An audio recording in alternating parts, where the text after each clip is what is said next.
Welcome to the second viewing. New look, same great taste. I'm Kyle. I'm Dan. Shaka bra. Today on the podcast, we have the 2001 romantic comedy Amélie. Now, this is a pretty cool French film directed by our boy, Jean-Pierre Jeunet. Am I saying that right? Is that accurate? My best guess says, yeah, sure. Jeunet. Yeah, sorry, dude. But anyways, this is a pretty fun, kind of offbeat romantic comedy that I feel is maybe a little bit change of pace for us on the podcast here, but it was definitely a movie we wanted to talk about and kind of, have some fun with and get into a foreign film and kind of get into, a film that maybe people are familiar with in terms of visuals or even just hearing the name, but haven't actually seen or sat down and watched. And like you said before, it's definitely a more accessible foreign film or French film or like a movie with subtitles. I don't think a lot of average moviegoers really delve into content like this. But I think it's a nice gateway into it. And, I mean, it's on Netflix. It's been around for a while. It's fairly popular. You probably recognize the DVD cover. Matter of fact, I'm sure I had heard of it and definitely seen the cover of it, but you're the one who turned me onto it recently and said you got to check it out because I hadn't seen it yet. And once I watched it, we decided, this is definitely a movie we've got to bring to the cast. Totally. Exactly that. And I think just the reason we want to talk about it is because we think it's one of those movies that's just been in that kind of like maybe pop culture consciousness, but maybe doesn't get enough attention these days. Mm-hmm. Like I said, the movie came out in 2001. It actually was pretty popular back then. It had a really good, showing at Cannes, and it had a lot of Academy Award attention and things like that. I think it really breaks the stigmas of romantic comedies this day and age. Yeah, I think you're right. There's not a lot of well-crafted romantic comedies. Sure, there's romantic comedies that people enjoy. Obviously, they're popular. Yeah, but the genre seems to have it's been beaten with a stick in North America, it seems like. Definitely. It's very formulaic. You don't really get a lot of actually engaging, smart, funny romantic comedies. But I would say Amélie is one of those. It definitely, And I had a lot of fun with this movie, and it was just one of those movies that kind of had such a strong sense of setting and a strong sense of environment and creating this world of these characters. It felt very real. It felt like I was kind of in this, this place in France. Like I was visiting these people, like as if they were, or as if Amélie was my friend or something, or like I was just kind of observing how she was interacting from an outsider's perspective. It sort of... Yeah, it encapsulated a lot of the culture in, a small sort of setting. Like, you didn't... Yeah, it's like a time capsule, sort of. Yeah. From, like, even looking at this film, it's already, 15 years old. It made it feel like a portion of the big city was a small town. Yeah. Like, everyone was, you got used to seeing the same few people every day and interacting with them almost every day. And that's something we'll get into here pretty quick. Yeah. But, anyways, let's proceed with the synopsis, and then we'll kick it off. Well, let's get things going here. So, Amélie is a 2001 romantic comedy, like we were just saying, directed by Jean-Pierre Jeunet, that centers around the charming yet quirky Amélie Poulain. Amélie is a person who appreciates the small things in life and looks to find the best in others around her. She comes across a box of forgotten treasures and embarks on a journey to find who it belongs to, along the way finding herself and, of course, stumbling upon love. And that is kind of the gist of this film. But, of course, there's a lot more to delve into. And the thing is this movie is really, really good at focusing on the character of Amélie and creating kind of this interworking web around that. Mm-hmm. And kind of connecting, the city and the world, her family, her friends, coworkers, just all these things around her into, this little bundle of, creativity and imagination. And there is a bit of a surreal element to a very small degree that maybe we'll talk about later. But nonetheless, let's get into kind of our first thing we wanna touch upon. Well, I also think it's worth saying, even just before we jump into the first My bad. point Am I jumping the gun a bit? Am I gunning the jump? No, I got one quick thing to say. Well, I think it's, Amélie is definitely one of those movies that on the second viewing, there's not a ton extra to be noticed. It's one of those movies that really showcases everything it is within the first view. Like it doesn't pack too much information into a visual. It doesn't overwhelm your viewing. It doesn't confuse you. As long as you're following along with essentially the subtitles and the visuals on the screen, you're fine. Like as long as you're in tune with the movie and engaged, which I'm sure you will be because this movie does a great job of it. You won't miss much. You won't pick up on a whole lot of extra content on the second viewing. And as far as I'm concerned, like I don't know, I would did you agree notice? with you all but one thing, and we will actually get to that a little bit later. One of our closing We'll points. get to that later, but I agree. In terms of, like small little Easter eggs or maybe things you can have a much, much greater appreciation for, not so much on the second viewing. I think this movie is kind of a nice, little package you can enjoy. Yeah. I completely agree, but there is one thing we will talk about later that I think we kind of came across. Maybe just we're considering that as a second viewing thing. And though this show is based on the second viewing, we also talk a lot about the film as a whole. Yes. So, yes. Just to get that out of the way right off the bat is watching it for the second time, you'll enjoy it just as much, I'm sure.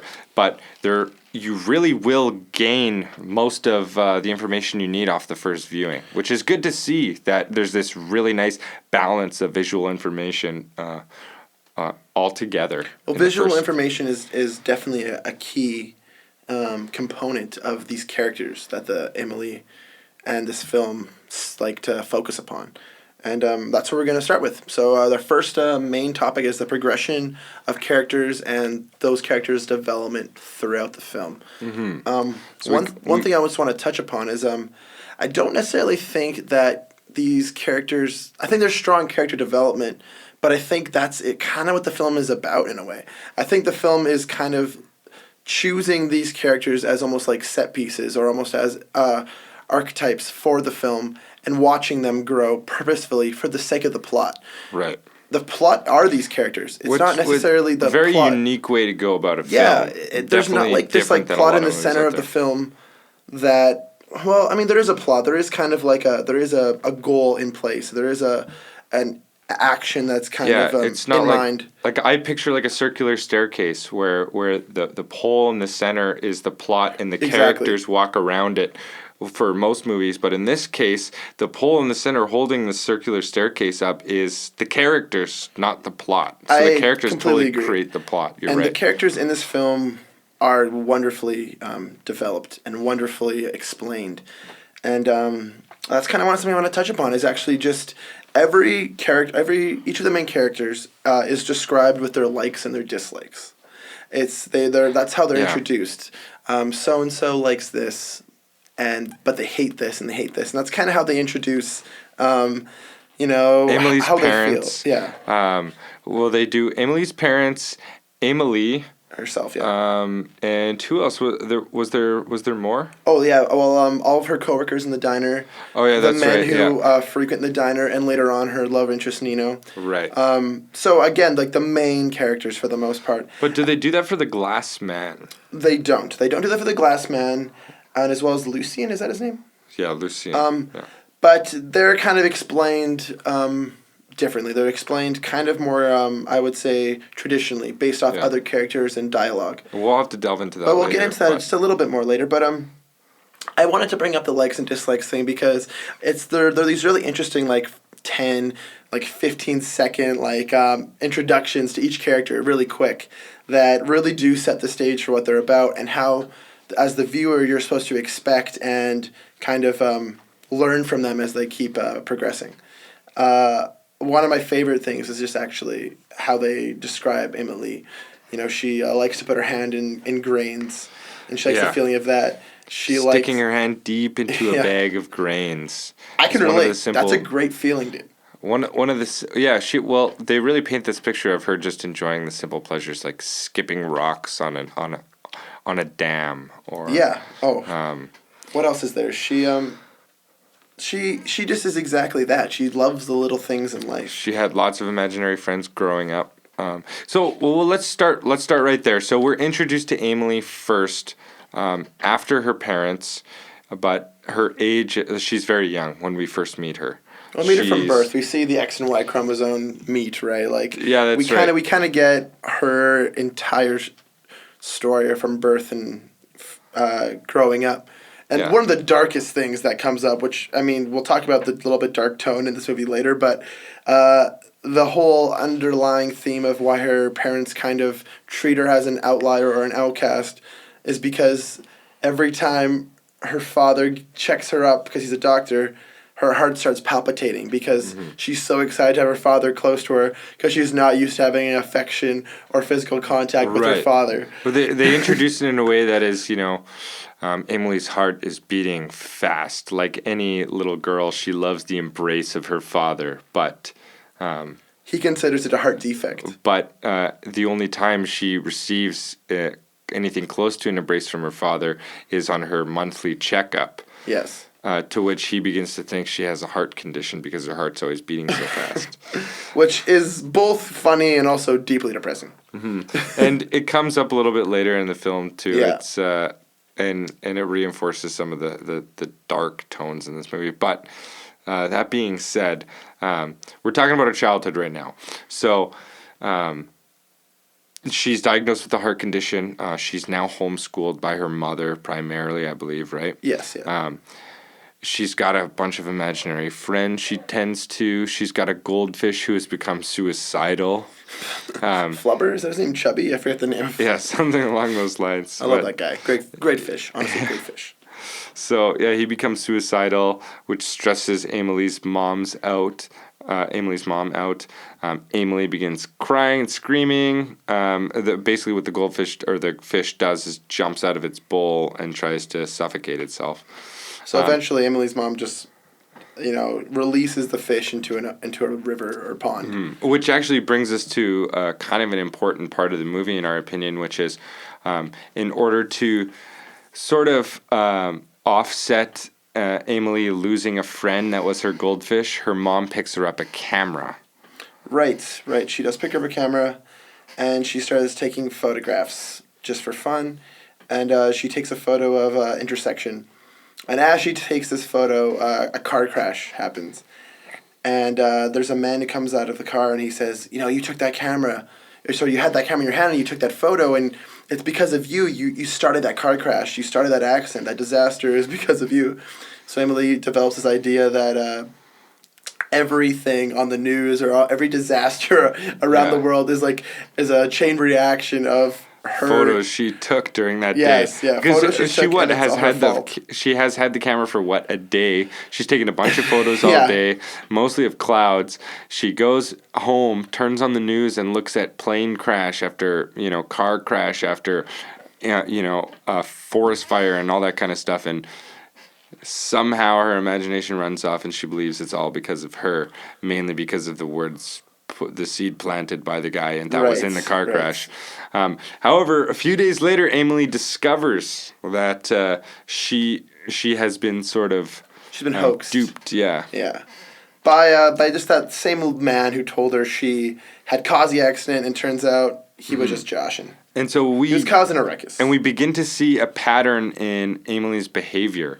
Now that she's found out that this guy sort of duped her, she crawls up to the top of his house, knowing that he loves football, European football, so soccer, and she turns on a radio, and every time it sounds like a goal's about to happen, she unplugs the cable so that he can't see the goal. And so he's flipping out. He's losing his mind downstairs, can't figure out why the cable's going in and out, can't watch the game.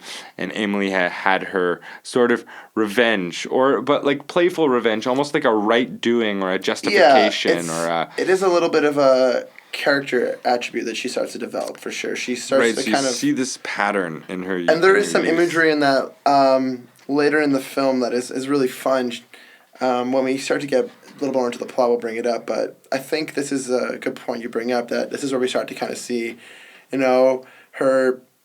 The chain of events that have led her there. Yes, basically. Yes. And also you kind of see, although she might be more of to a degree, an introverted type or a quieter type, she definitely has these grand thoughts, and she definitely has these plans that she likes to see out, and these goals she likes to accomplish. Very creative and extremely smart. And goal-oriented, I'd say. Yeah.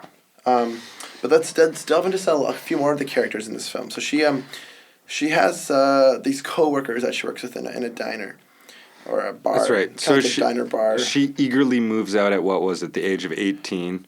Yeah, she's kind of mourning the death of her mother, and her father's kind of very much focused on his own well-being and his work, and she's kind of left to maybe find herself or kind of do things her own way, and the way she does things might be unconventional. So she decides she needs to live her own life, go do things on her own. Right. And that's where we kind of pick up from. And the more we're talking about this, I realize how much information is packed into that first almost like 20 minutes of the movie or less. So much. There's so much stuff that is jam-packed, but it's not overwhelming. The last time we watched this, actually, like yesterday night when we watched this, after like that scene, I was like, oh, this movie's over in like 20 minutes, I'm pretty sure. Yeah. And I was like, wait a minute, no, there's like an hour and a half left. Like, that is not even like... And it flies by. It totally really does, but it just feels like so much of the film, because a lot of it is related to almost every other scene. Exactly. So that first 20 minutes totally comes into play throughout the course of the movie, 100%. And I mean props to the director and the writing of this film. And that's because it does set the scene for the movie very well. And that's why our first point of discussion really is the character progression, because you learn so much about all the characters right off the bat. And like we said before, the characters are the plot rather than the characters supporting the plot. It's true. And I guess this is probably a good time we can start delving into as Amélie moves out, she does stumble upon a box of treasures. Right. And this is when she starts to, interact with the people around her a bit more and become more personal with them, and starts to, I guess open up the story, open up how this movie progresses, and open up some more moments for the characters to thrive and kind of give some really memorable scenes. And so she finds this tin box of treasures, in which she finds out that she assumes it belonged to a man who used to live in the apartment that she currently resides in. Like toys resembling those 40 years prior. By the way, this movie's set in 1973 in the beginning? Yeah, so I think and then it jumps to modern day when she moves out, I think. Almost modern day. It's 1999, I do believe. Right. Yes, it's so right when Lady died. So essentially, Amelie's like early 20s. Yeah. Right. Yeah. Well, and I mean, or mid-20s, maybe. Let's just. The script was probably written in 99. It was probably shot in 2000. Came out in 2001. Yeah. That's just my guess. Right. So, essentially, Amélie finds this box of treasures that she essentially guesses it had to have been at least a couple owners prior, or the prior owner to her apartment, because she does find it behind a tile in her bathroom. So she goes to the landlord and asks who has lived there previously. She doesn't really get any clues other than a person who may know, which happens to be the grocer. She goes to the grocer. The grocer doesn't know. The grocer sends her to his parents. Right. They give her the name, but spell it wrong. So she hunts all over the city. Yeah, they pronounce it Bordeaux, but it's actually pronounced Bordeaux. Yeah. Like Toto, I suppose. Yeah. Anyways, I thought that was funny for some reason. And that's kind of where this journey starts for her. But as she starts kind of putting these pieces of the puzzle together, she starts to interact with,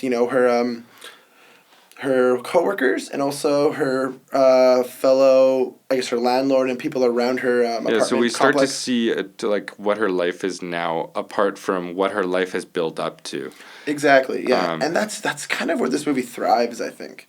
Yeah, I totally agree. Now, I think it's worth saying that instance where she finds the treasure box is built up a little bit. There is a narrator narrating most of the movie, and as he's narrating, he says, "Little does Amélie know her life is about to change in the next 48 hours." Right. Something along those lines.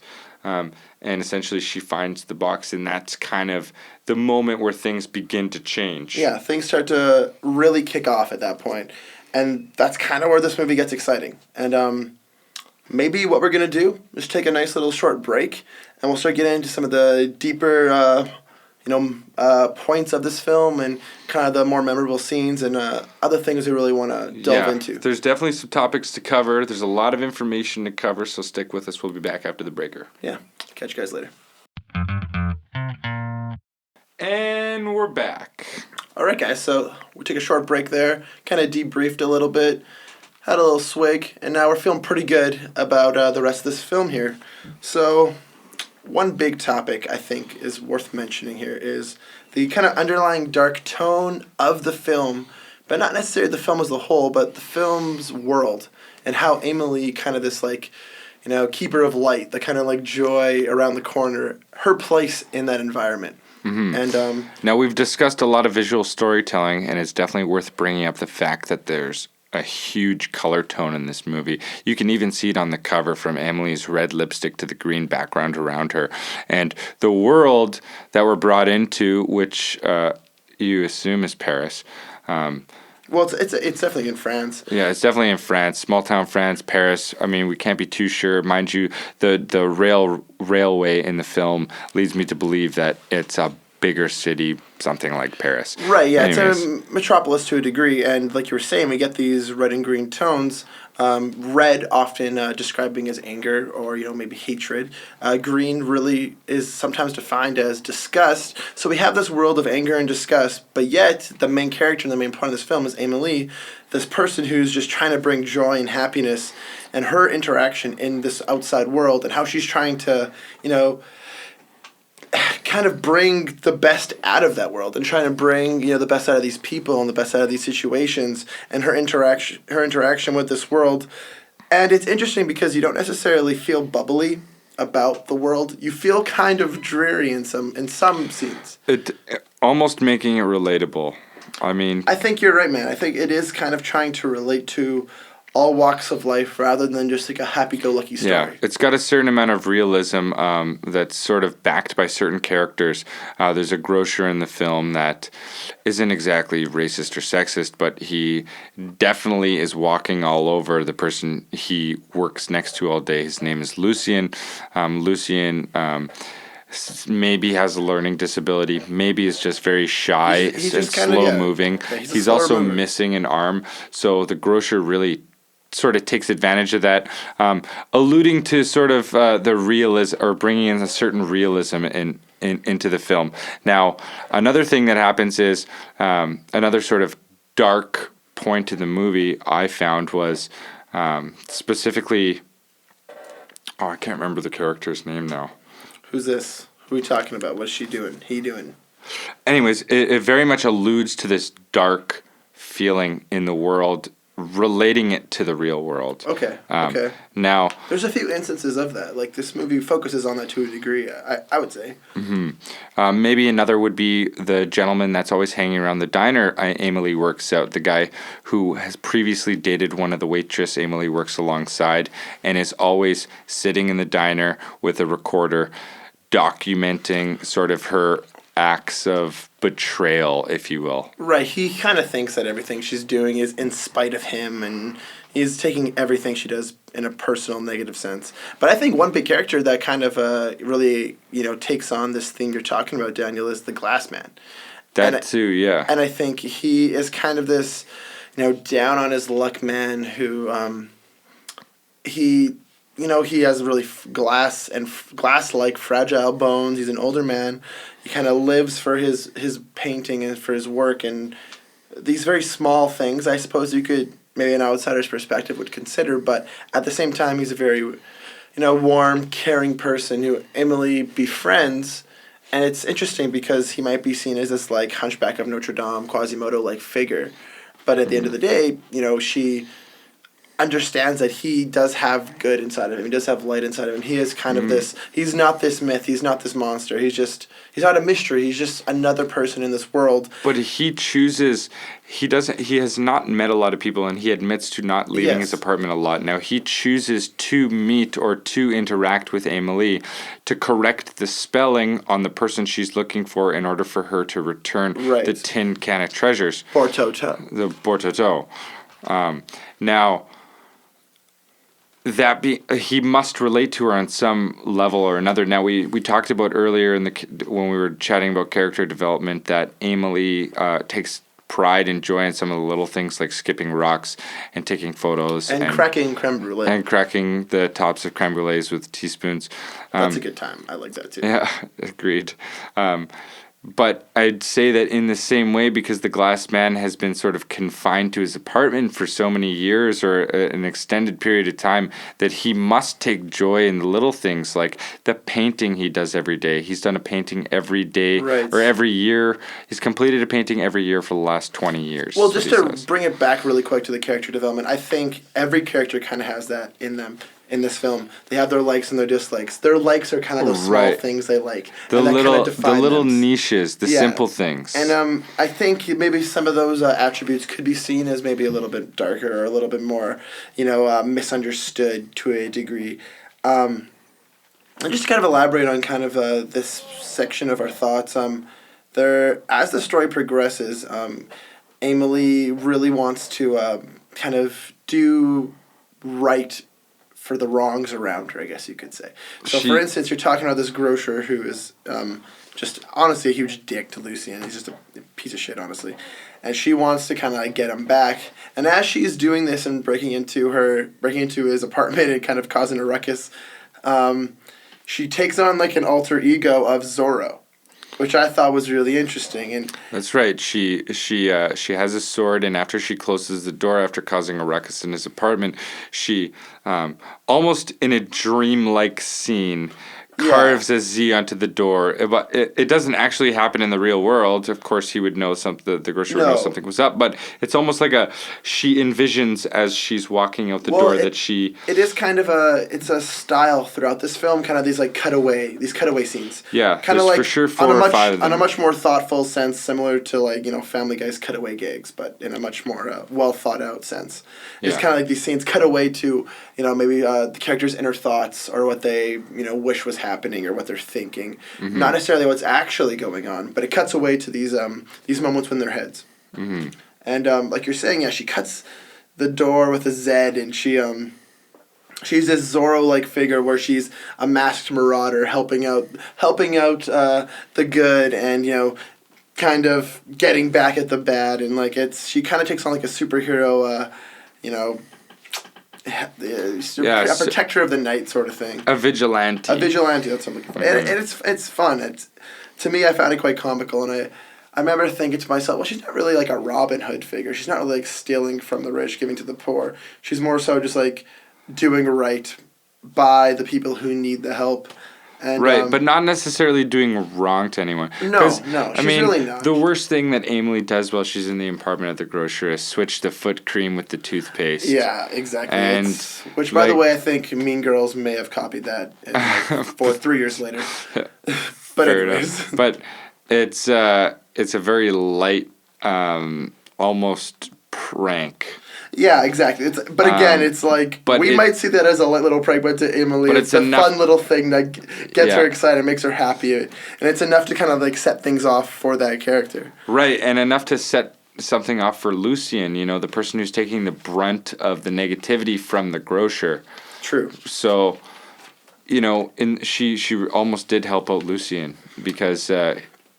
She sets his alarm, the grocer's alarm clock too early. He ends up passing out in the cauliflower during the day, to which Lucien is able to run the shop alone, and everyone seems to really enjoy that, everyone around him. And so does he. He comes back to see the glass man to make some deliveries to him, and they share some excitement about it. They develop that friendship, in a sense, or that camaraderie. Yeah. And I actually quite like those scenes of them together. They're quite endearing. Yeah. They're a lot of fun.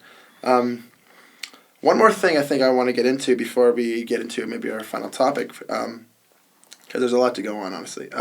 But this is one thing that both really struck us a lot, was the idea of Amélie seeing herself on TV and, some more like forms of media as she sees herself in her surroundings. The more she becomes aware of the people in her like day-to-day setting, and the more she becomes involved in those settings, she starts to see herself on TV. And it's almost like a cutaway, like the Zorro thing is. Exactly. It is kind of surreal. And just a brief aside, I guess, there's three really potent like CGI-like surreal moments that happen. The first one being with her fish Flubber, where he takes on this like CGI like,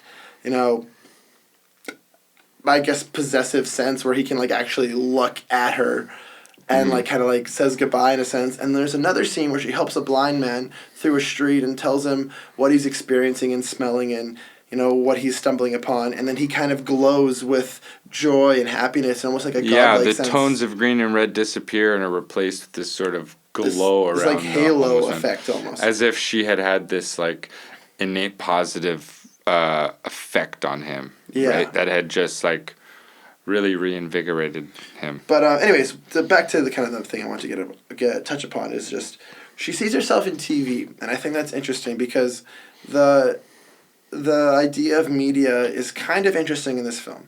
She talks a lot about, we were talking earlier, about, as she finds this tin box of treasures, she's watching TV, and that's when everything goes awry. When she's tired and kind of exhausted for the day, she sits down and watches TV, and as she starts to see herself on this TV, she starts to kind of like put herself in these situations. And I think that starts to make her think how she can see herself help situations in a real day-to-day life. Right. And it's not only does the dialogue happening on the TV address her and her situation, but she begins to visually imagine herself in the shoes of whomever is on the TV. Right. Movie.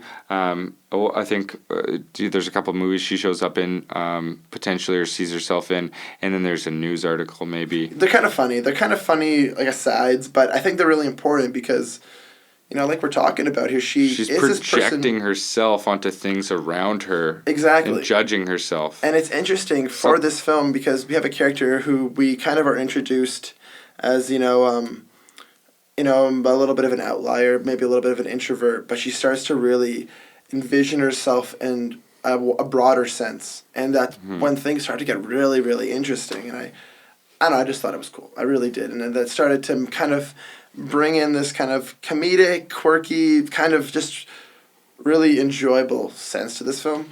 But going back to media really, really quick, this is something I want to bring up, is just the prevalent idea of Princess Diana in this movie.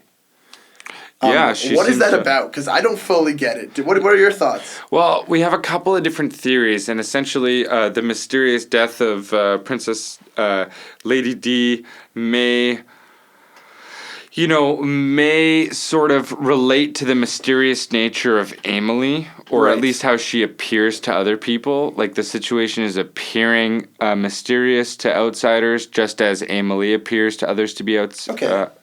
That's cool. I think so. I can see that. However, I feel like that's almost too loose of a connection. It is, but I think you're right though. I completely agree with you. But it's to the point where like in this movie they bring her up so much. There's got to be a reason. It could purely be to relate the viewer to like a real world setting or a point in a thing in history that has really happened, to make you sort of thoroughly believe that. This world is very much a derivative of ours, or for me, the thing that I guess I was stuck on was just she's very fixated on the news announcement of her passing, and that's when everything starts. That's when everything begins for her. So it's interesting to think that in the real world, everyone's so focused on this tragedy. And, it's that's right. She does completely disregard it. She disregards afterwards. it as soon as her own kind of journey or her own news story, I guess, if you want, begins. Right. And she starts to she starts to kind of have this own inner chaos in her world and focuses on that while the rest of the world is focusing on something completely different. So that's a really good point because there's a point where she goes to a newsstand and someone at the newsstand assumes she's there to hear about Lady D or look at the newest article, and she could care less. She's like, sorry, what? I need to get going. Give me what I want. But mind you, in the beginning, she was so enveloped with it to the point where she accidentally stumbled upon this treasure from the previous tenant. Yeah, it was shocking to her. She dropped her perfume lid. Yeah. And, as she's trying to pick up the perfume lid that she dropped that revealed the treasure, as soon as she finds the treasure, the Lady D could become meaningless. So it's almost as if, you become... maybe they're trying to say it's some symbolic thing that they're trying to... the director's trying to say, you envelop yourselves into the lives of other people because of the media, but allow your own life to take adventure and take hold, and soon you'll realize that there's something greater than there's that. something bigger than the news. I think so too, and I think we're onto something, but at the same time, there's I feel like there's some meaning it's a there tough connection that we're not make. quite making. I think you're right though. I think we're definitely getting to something there, but I feel like there's just there's a little something we're not. No, getting. I'm totally with you. But that being said, we're almost out of time, and we got to jump into this last point. Yeah. So the last, and I would argue the biggest thing about this film is just this kind of idea of fate and chain reactions that occurs in this film, and I guess I'll talk about this. We kind of alluded to this earlier. I guess we're talking about things on the second viewing, and this is the second viewing. Thanks for tuning in. We're talking about this in particular scene in which she has a camera and she takes a photo and she thinks she causes a car crash, and it's kind of this disaster that she creates herself based on her own actions. And I think it's one of those ideas where it affects her to the point where she's always subconsciously thinking that she's only there to kind of actions project a response. But she thinks of it in a negative way, I think, and I think that causes her to hold herself back for a good portion of her life. Yeah. But as we see her as an adult, and as a grown woman, she starts to make these influences in other people's lives. But the thing is the influences start creating this web and this new chain reaction in which she's really just projecting positive, positive vibes, and she's projecting good happenings to these people. This is from a small child who thought one action could lead to another bad action, another bad action, another bad action. But we kind of see this awesome progression throughout the film in which she creates these moments that create another good moment and another good moment, another good moment. Yeah, I thought it was so cool, man. I really had that realization the last 5 minutes of the movie. Right. I was like, dude, what the fuck? Yeah. I just realized that. That's so cool. I mean, that really is the reason why finding that treasure box from the previous tenant is such a huge thing. And the reason why it starts it off, because she takes it upon herself to return that anonymously, and seeing the positive effect it had on his life, she then pursues other things similar, right? Totally. Whereas before she was totally afraid. I mean, post this whole incident where taking a photo caused a car crash, or the idea of that has sort of confined her. Now, seeing that she can do good with the same with a similar idea has sort of set her free on her own adventure. You're right. It was almost this this plot device, this tin treasure chest, or whatever you want to call it. It kind of set her off as just a push she needed. She had the attributes and she had the mentality to do great things, but she just kind of needed that kick. She kind of needed that jump start. She needed that shove a little bit, yeah. And she got that, and that allowed her to not only progress with the people around her, but progress as a person. And we start to see her become more comfortable. She starts kind of cracking jokes, and she's like, even artichokes have hearts, so you can never be a vegetable. And she's saying little quips like that, and this leads to her creating these fate-like experiences. Sorry, and she helps her coworkers, she helps people around her, and she stumbles upon this photo album, and that's kind of where Amélie helping those around her and just trying to do good things and trying to. She almost realizes she needs something for herself, or she wants something. Exactly. She realizes that these things that are doing good for other people make her feel good. And she starts to kind of find a lack in her life. Well, maybe not a lack, but she starts to find that she needs those good feelings. Yeah. And she keeps stumbling upon these things, and that's where we start to find the love interest in this film, which is Nino. Right, and those things lead her to Nino, which seems to have a similar interest base to her. Not exactly. Not based on pure material. No. Amelie's not necessarily interested in photography the way Nino is. However, those small, simple pleasures. Collecting little things, or being interested in maybe things not many other people are. Right. She starts to realize that, she can meet these other people and see herself in those people. Yeah. And as she develops these ideas, she starts to, feel better about herself too. And I think that's what's so cool, because we do kind of get this idea that, Amélie and other characters in this movie believe in fate. And they really believe in that, because this happened. And, everything happens for a reason, whether for worse or for the better. And that's honestly, truth be told, that's where I think the magic is in this movie.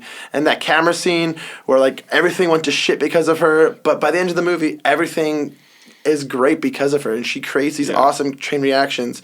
And I mean, myself, I believe in, like, everything happens for a reason to a degree, so I can really connect with Amelie's philosophy and the way she sees things. And I think that's why this movie is so great, because we get to really understand Amélie as a full character. We see her, everything come full circle. Whether if you don't see it, point blank or not, I think just watching and experience this movie, you get the idea that, you can do great things. And how we know it's a romance is the movie opens with some events that take place on the same day of Amélie's birth, and the movie closes on the same day Amélie falls in love, with some moments that take place after she's fallen in love. Right. So, for example, 2 wine glasses shaking in the wind but not falling off the tabletop. Or what was another comparison they made at the beginning or end of the movie? Well, I think the biggest thing is just they do talk about how she has had boyfriends before, but she wasn't interested in them. Yeah. And it's because she wasn't looking for anything to be interested in. Yeah. But now that she found, Nino, has quirky attributes himself, or things that she just thinks are interesting, she's able to really enjoy that about him. And I think this is almost typical of a French romance or a French love story, or the idea of love in France, where it has to be the right moment, the right person, the right connection. It's like a love at first sight almost kind of idea. Like it's almost that spark. Both people are in the right place at the right time, and they want the same things, and they're drawn together, and it happens. And the explanation is not that it's not the typical idea of a Western romantic comedy where it's like, oh, we work at the same place, and he's cute, but I don't think I can get him. But he wants me, but I'm gonna look better. You know what I mean? It's not that whole bullshit working towards the idea. Of romance, It's them falling into place or falling into line. Well, or wanting. Yeah, I think they both understand what romance is. They just haven't found the right person to be romantic with. Yeah. And I think the reason this works in this movie is because 75% of the film you barely see Nino, but you really understand Amélie as a character. And once Nino is described fully, you can understand why they mesh, and you understand how that really helps Amélie kind of grow as a person. And I think a lot has to do with the moment. Yes, the moment. Yeah. Because I think I think you could ultimately argue that had Amélie and Nino met and tried it a year ago, they wouldn't be in the same position now. But because of the moment, because of the circumstance, and because of the position in life they were, that like sort of aligning of stars. Right. But I think that all comes down to the chain reaction that Amélie's created. Exactly. And that's fate. That's the full circle idea. That's the full circle, and that's, I don't know. I think that's probably where we're gonna end ourselves on this, because that's kind of where things kind of work for us. I don't know. Final thoughts. Well, we've left out a lot of details of this movie, a lot for a reason, which is you have to go check out this film. There's a lot more to it. It's a fantastic movie. Shout out to my girl Kay Wong for recommending this film to us. Shout out to Kay Wong, love you, girl. Now, I mean, bottom line, go see this movie. It's on Netflix, guys. There's no American Netflix, I'm pretty sure. I think it wasn't on Canadian. We got fucked by that, I'm pretty sure. Oh, was it? But it's on Blu-ray. You can get it on Amazon for like $7 or $8. Yeah. Check that out. I would recommend it. It's definitely, I think, a film most people will enjoy. But it's a romantic comedy must-see. But that small percentage of people will really, really appreciate its underlining meanings and kind of maybe really relate to Amélie, and I think that's what's important. Yeah. So. Well, thanks for tuning in, guys. As always, check us out on Twitter, Facebook, Instagram, YouTube, Facebook. SoundCloud. I think I said Facebook, no? Just all that stuff. Check it. Check it out. Check our books. We haven't made a book, but if we did, please read it. We're working on some notebooks that'll be coming up soon. That's actually true. I forgot about that. We do have some notebooks coming. We do have some notebooks coming. So stay posted for that. But subscribe on all RSS feeds, all podcast accounts. Just stay tuned. In the meantime, we're actually recording this for the first time, breaking the fourth wall right now. So check us out on the little video cast there, and we really appreciate that, guys. Stay easy, stay breezy, stay beautiful. Cover girl. Talk to you later.